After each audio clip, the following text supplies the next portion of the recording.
You had a busy summer in Belton with summer sounds and some other things. Tell me about what all went on this summer. We did. We had a real big summer. We partnered with the county and did the World Series, 10 and under World Series, and the 8 and under state tournament, 12 and under World Series. I'm sorry, that was a big success. I don't know if I think you've talked to the county, and I think it generated millions of dollars for them, which is great. We enjoyed partnering with them, and Joey did a fantastic job. I went to a lot of the games, and it was well run. The fans were behaved, and it was a great week, both times, both tournaments. Good for local business and stuff? Well, for Anderson, you know, we're probably 15 miles away from there, so we didn't get so much of that, but, you know, that's how it works. But we were glad to be a part of it, and our name was out there, and we're probably going to entertain doing it again maybe in 2025. You know, they're years out on their bid. You have to bid for it, so we'll see what happens. But I think Joey and Todd McCormick with the county are looking at 2025. Well, let's just talk about that. Recreation program, how's it go this summer? I know, you know, like I said, Joey stays pretty active. Yes, I think that tournament about wore him out, but he did a fantastic job. That was the summer sports, and now we've got soccer, softball, baseball, football, all of that going on right now, so we're wide open. We're probably serving about 500 kids right now. We've been very active in the rec department. Y'all have enough space for all your teams now?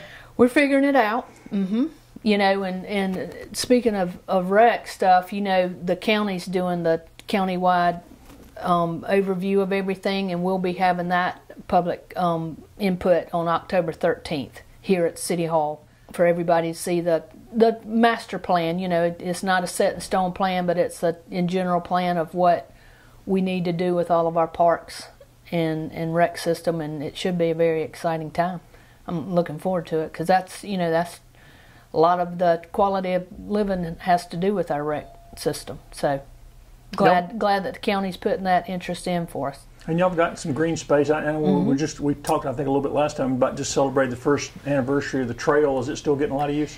Oh yes, it gets a lot of use, and the county's buzzing about possibly, you know, running a line between here and there, which would be fantastic. You know, Greenville's had such success with it. I think the county's wanting to be a part of that. You know, keep everybody here in the county instead of them packing up their bikes and heading to Greenville. So we're very optimistic that may happen in the future. How did Summer Sounds go this year? It was great. We had great musicians. The food trucks were really good.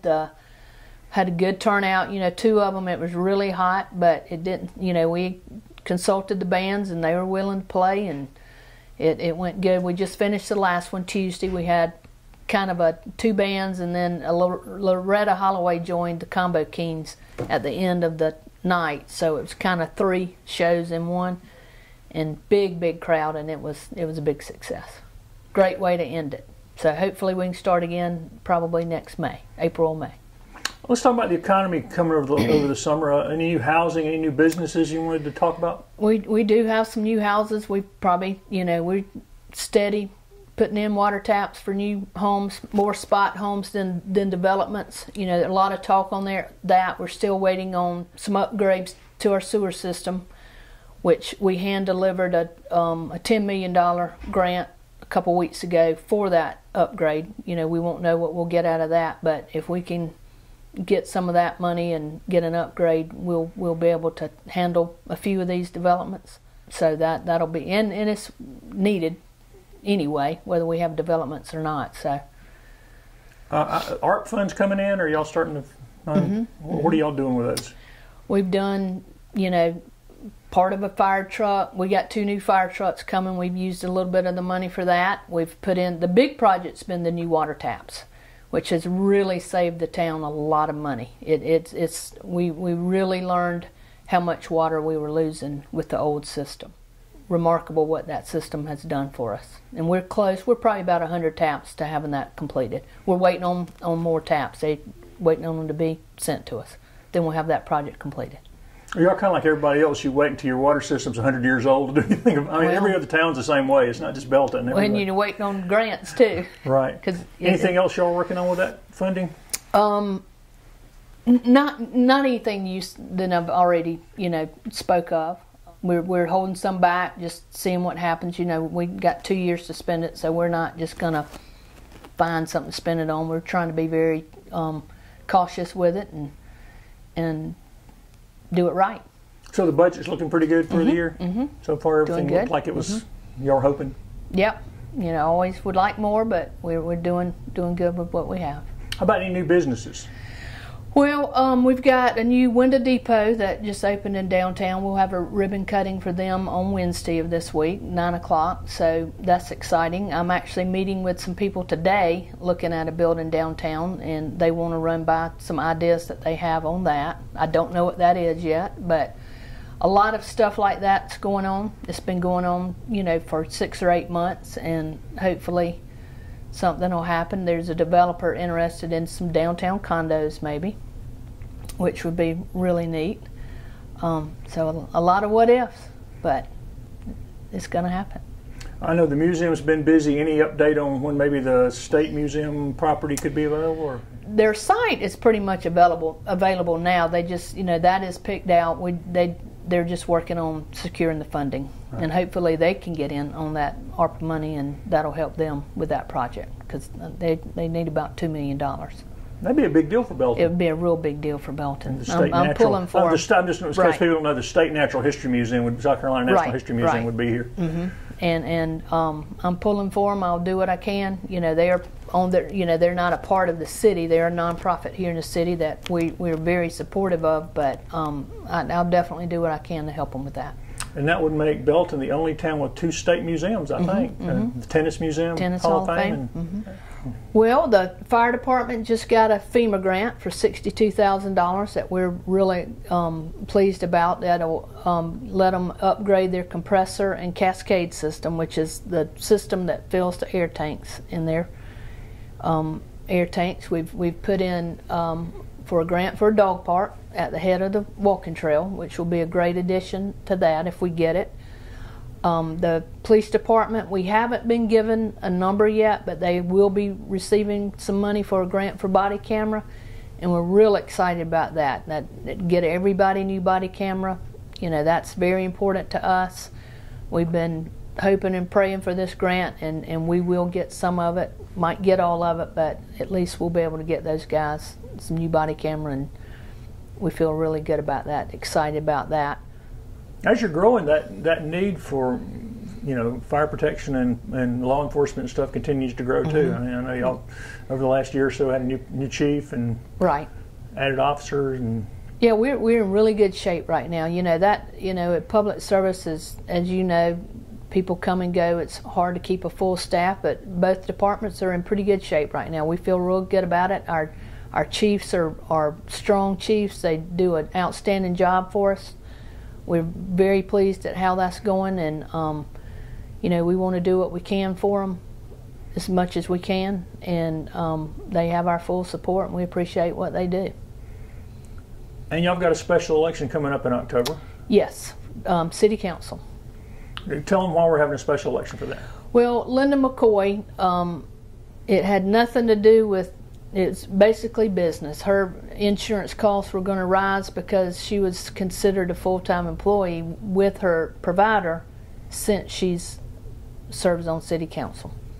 So she either had, and she's retired from the school system, so she either had to go back under her insurance as an employee, or in all of her rates rise dramatically, or resign and stay as a retired on her insurance. So she'll status. still be a good resource for y'all to. Yes, she will. You'll still see her.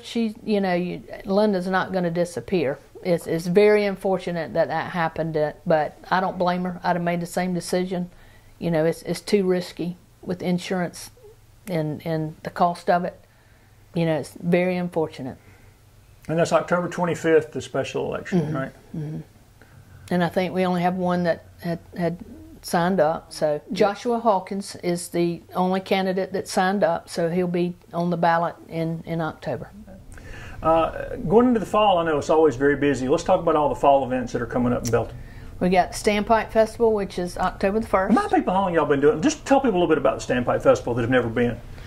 Gosh, I don't know for sure how long it's been going on, but we'll start at 10:30 in the morning, go to 8:30 at night. We'll have vendors, car show, lots of activities for the kids to do.